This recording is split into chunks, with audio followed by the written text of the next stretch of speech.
सभी का स्वागत है आपके अपने चैनल श्याम ट्रेडिंग आइडिया में।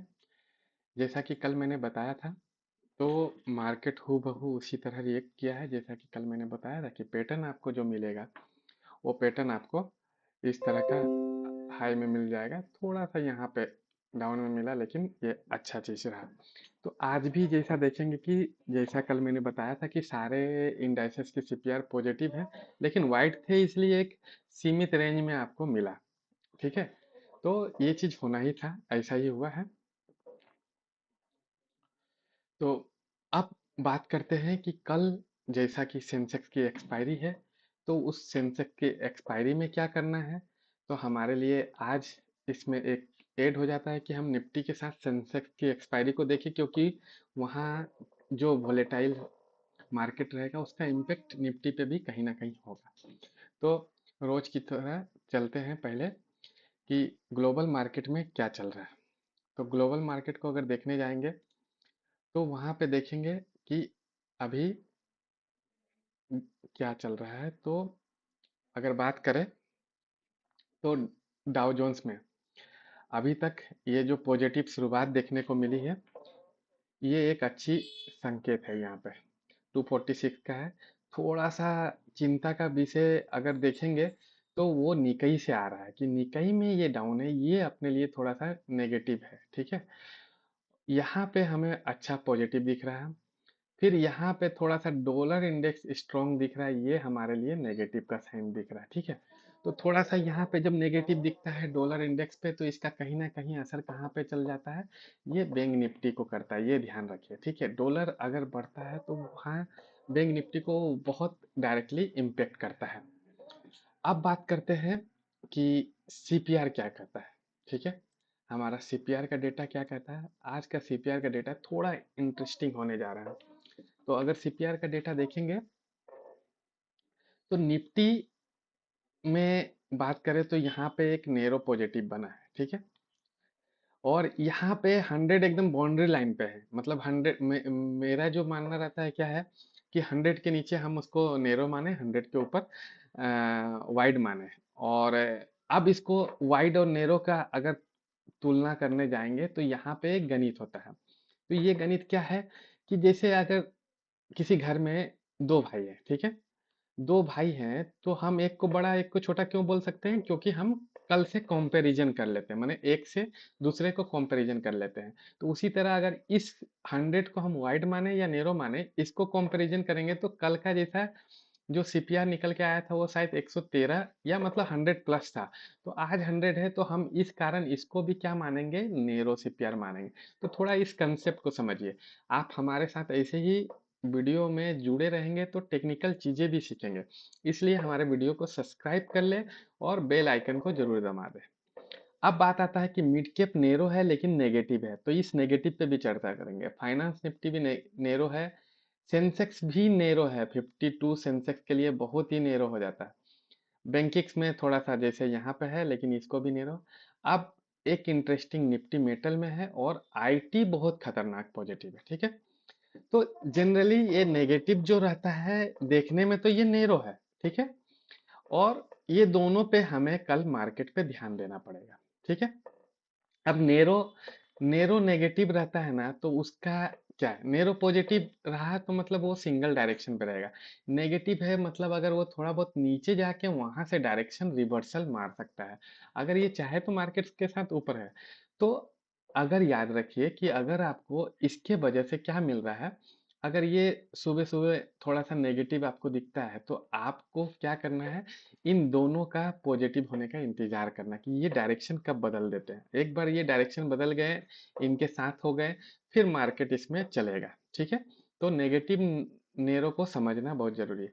और हो सकता है कि क्या ये नेगेटिव नेरो मार्केट को ये जो नेगेटिव वाले हैं, अगर ये मार्केट को नीचे ले जा रहे हैं, तो ये सब इसका साथ देने के लिए सब इसी डायरेक्शन में आ जाए तो भी चलेगा। तो मतलब कल का डायरेक्शन जो अगर पता करना है, तो हमें कहाँ है, मेटल और निफ्टी मीट सिलेक्ट के देखना जरूरी होता है। ठीक है, ये यहाँ से कंसेप्ट निकल के आता है। अब बात करते हैं कि एफआईआई का डेटा क्या बोलता है, वहां से ये चीज ज्यादा क्लियर हो जाएगी। तो अगर एफआईआई का डेटा देखने जाएंगे, तो एफआईआई का डेटा में अगर देखेंगे तो एफआई का डेटा क्या दिख रहा है, यहाँ पे केस मार्केट में आज फिर से सेलिंग है। तो ये थोड़ा सा नेगेटिव खबर है, तो इसके वजह से हो सकता है थोड़ा सा गैप डाउन भी हो जाए, जरूरी नहीं है, क्योंकि इसके एवज में एक अच्छी बाइंग रहती है, लेकिन ये एक इम्पेक्ट हो सकता है। अब यहाँ से इंडेक्स क्या है, ये नेगेटिव है। तो ये नेगेटिव जब रहता है तो मार्केट के लिए ये क्या हो जाता है, अपसाइड का काम करता है। तो यहाँ से हमें मिलता है कि निफ्टी में थोड़ी सी और तेजी देखने को मिलेगी। ठीक है, तो अब यहाँ से चार्ट पे जाते हैं कि निफ्टी में और तेजी देखने को मिलेगी, तो वो तेजी क्यों है। तो अगर निफ्टी में देखेंगे तो जैसा कि मैंने आपको पैटर्न में बता के रखा हुआ है, ठीक है। अभी हम कहाँ पे हैं, अगर देखेंगे तो निफ्टी का क्लोजिंग करीब करीब कहाँ पे है कि 25,330 पे है, ठीक है।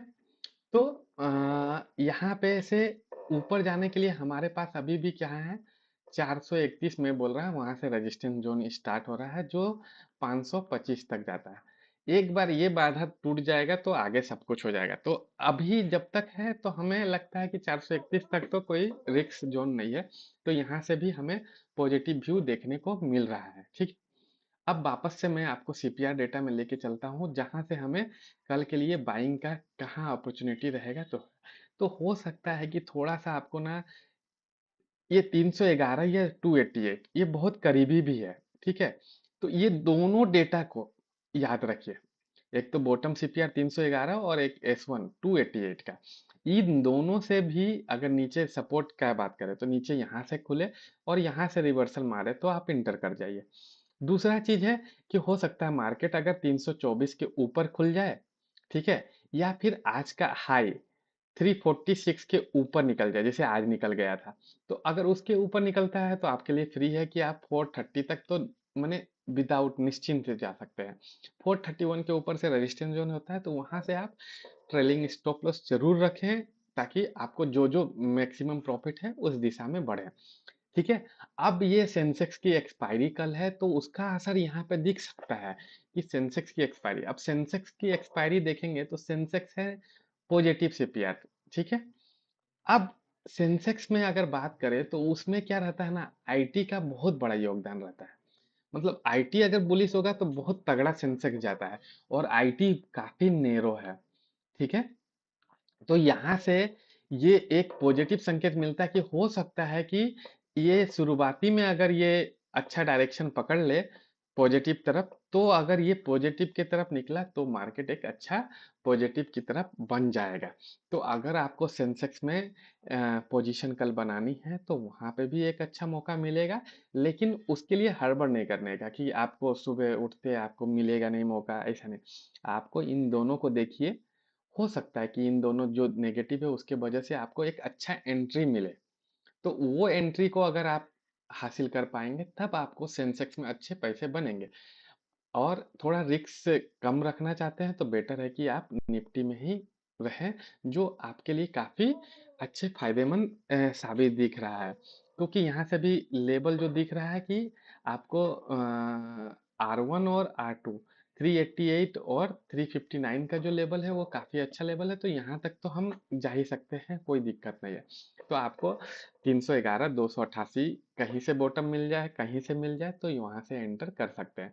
जो रिक्स वाले लोग हैं वही सेंसेक्स में एंटर करें, लेकिन उसके लिए मैं बता रहा हूँ आप अपने रिस्क को मिनिमाइज करने के लिए निफ्टी मेटल और इसमें जाएं। तो निफ्टी मेटल में रिवर्सल का उम्मीद करें और वहां से आपको एक अच्छा चीज देखने को मिलेगा।